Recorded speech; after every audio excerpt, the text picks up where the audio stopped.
We had a small processor come in, and that product needed some modifications. And one of the simple modifications that they were able to do was add some lemon juice and add some more acidity to make it safe. And so we will encourage them to make those modifications, maybe to heat their product a little bit longer if they need to. So we are not turning them away. We're working with them to find a way to have a safe product that they can market. And of course, we want it to taste good too. So sometimes we're doing a shelf life study and tasting product over a period of time to make sure that it maintains its good eating quality and is a safe product for somebody to consume after a few months. Food product development combines food chemistry, processing, microbiology, statistical design, and food regulations. The Kansas Value-Added Foods Lab, located in Call Hall on the Kansas State University campus, includes facilities, equipment, and instruments for food product development, packaging, and physical, chemical, and microbiological analyses of foods. The lab also allows undergraduate and graduate students the opportunity to develop new food products and work with entrepreneurs to develop their products to sell commercially. On today's Sound Living, a closer look at the Kansas Value-Added Foods Lab. Sound Living is a weekly public affairs program produced by Research and Extension at Kansas State University. I'm Jeff Wichman. Kansas State University food scientist Karen Blakesley and Associate Professor Dr. Kelly Getty are co-directors of the Kansas Value-Added Foods Lab. They're joined by K-State students Abby Schiefelbein and Emma Roy, undergraduates in food science and industry who work at the lab. Karen, first off, maybe some background on the Kansas Value-Added Foods Lab. How'd it get started? Well, this is a program that's been around for over 30 years. It was started by Dr. Fadi Aramoni, and he set this up to work with small food businesses across Kansas and to work alongside the Kansas Department of Agriculture.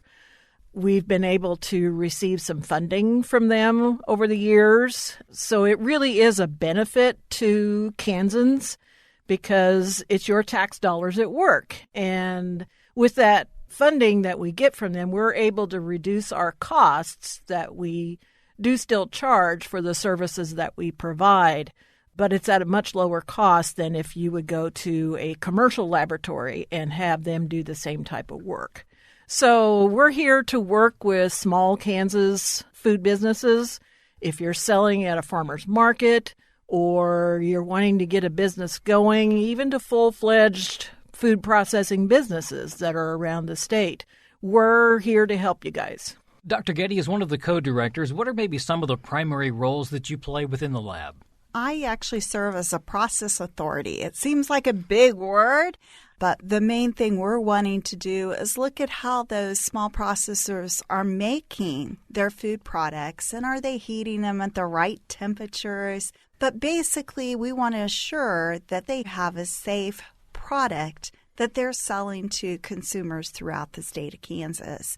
And I look at anything from those processes to the ingredients they're using and combining those ingredients together, and along with maybe how they're packaging those products. So a lot of questions can come our way, but my main role is in the safety of those products. So is this done by talking to them, or is this done by actually looking at the product? Well, that's where we do a combination of both things. We have their products sent to us in the lab, and our students, which you will be talking to later, Jeff, do the testing of some products like the acid or pH.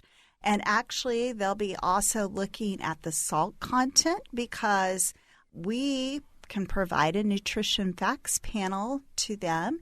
And then I look at the pH and decide what are those safety parameters that they need to follow or already following to have a safe product in place. So you're kind of doing the food label in essence. Yeah, I oversee making the nutrition facts labels. This is something that these small businesses can certainly have on their food products. Now, many of these businesses may fall under the FDA exemption, and may not have to have a nutrition label, but it is really a good idea to put that information on your products because consumers really like to know what's in their food. What are they getting out of it? Is it a lot of sodium that they're going to get out of this product, or is it low fat or something like that?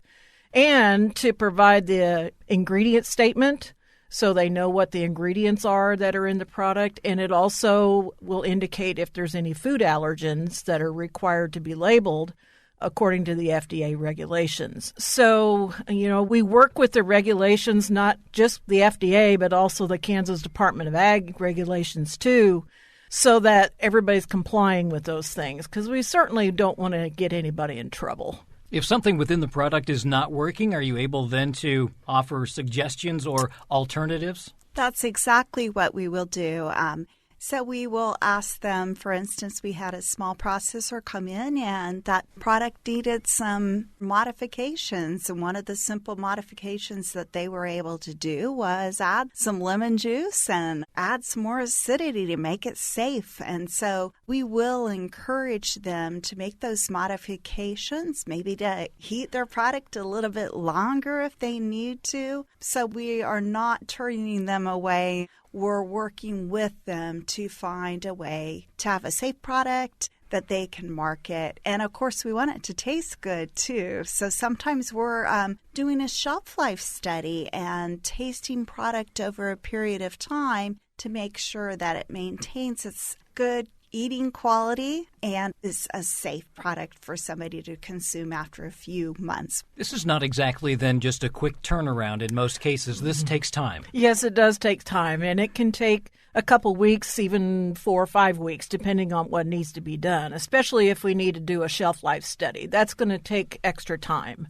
In general, the basic tests that we run, we can get those done within a couple weeks if you need a nutrition label made. It just depends on your product and what needs to be done and what you asked us to do, too. Sometimes the customers will ask for special tests to do. We can even do a basic sensory analysis test to make sure, like Kelly was talking about, to make sure it tastes good over time. In fact, we're doing that with a product right now, and we can see over a few weeks' time how things change. We also do basic microbial testing. It's very basic, checking for yeast and mold, E. coli, and what's called aerobic plate count. Basic microbial. We don't do that on everything. It's just primarily when we're doing a shelf life study is when we do that kind of thing. I see a lot of products from the land of Kansas. Do you do a lot of work with them as well? Yes, the From the Land of Kansas program is part of the Kansas Department of Agriculture. It's a marketing program that they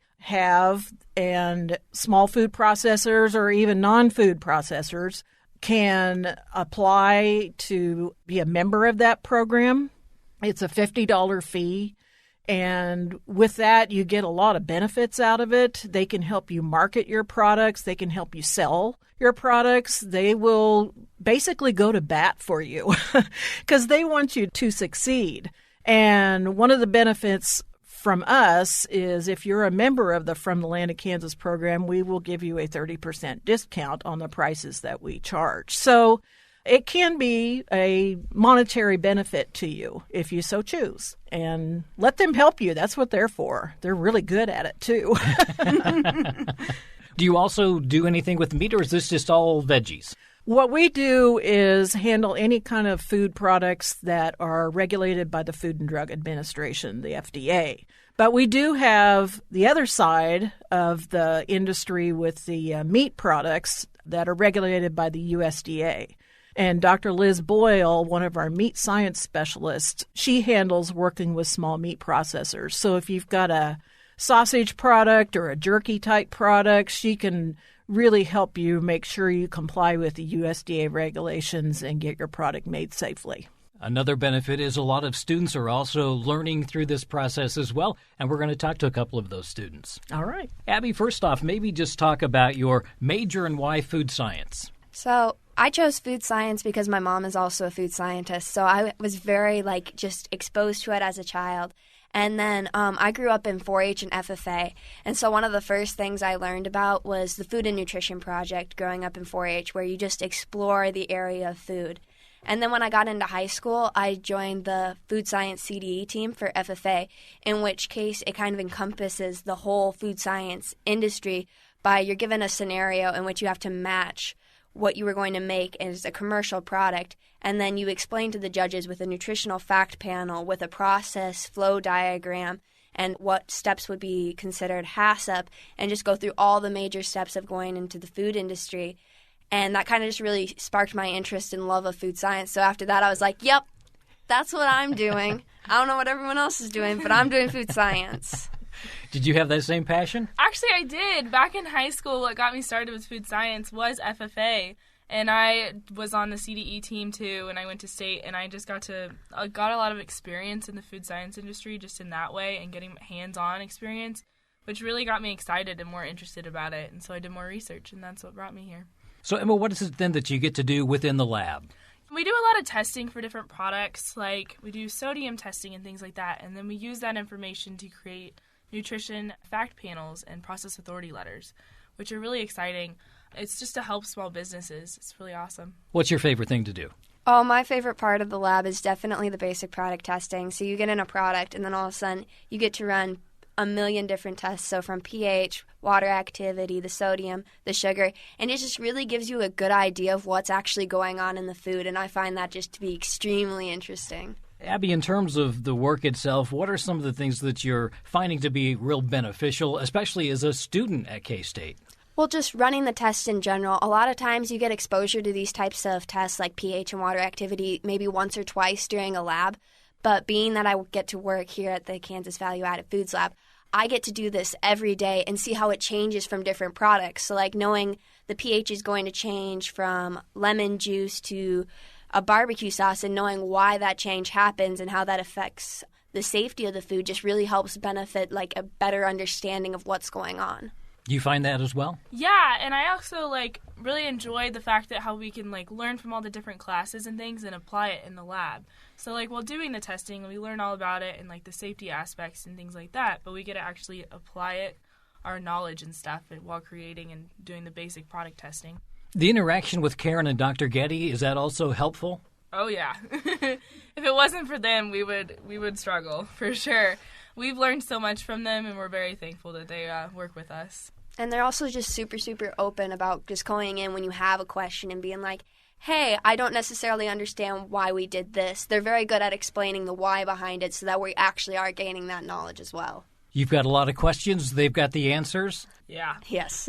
Maybe just to wrap it up, maybe some of the things that you've learned from working at the lab? I've learned a lot from being at the lab just because I didn't necessarily know what a process authority letter was coming in as a freshman.